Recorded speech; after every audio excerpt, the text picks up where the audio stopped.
শেখ হাসিনা এই দেশ থেকে আন্দোলনে পালায় না, আল্লাহ পাকের গজবে পালাইছে। কেন? বৈষম্য বিরোধী আন্দোলন শেখ হাসিনা হটাবার জন্য ছিল না, এটা কোঠার পক্ষে এবং বিপক্ষের একটা আন্দোলন ছিল, সামান্য একটা আন্দোলন ছিল, সামান্য একটা দাবি ছিল।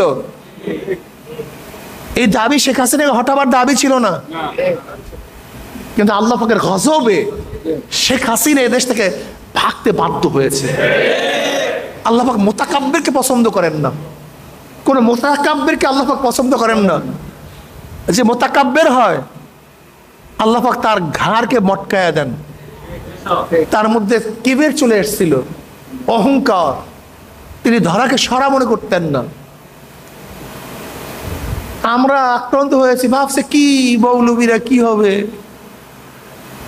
কিন্তু আল্লাহ পাক মুতাকাব্বিরকে সহ্য করতে পারেন না।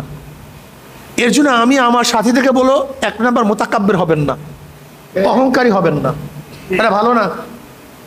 বড় একমাত্র আমার মাওলা, আল্লাহু আকবার আলা কুল্লি শাই। অহংকারী করার যোগ্যতা একমাত্র আমার মাওলার, অন্য কেউ না। এটা তারই সিফাত, তারই গুণ। আমরা মাখলুক, আমরা গোলাম, আমার মাওলায় মালিক। সবসময় মনে রাখবেন, আমি একজন গোলাম, আমার মাওলায় মালিক, আমরা কিছু না।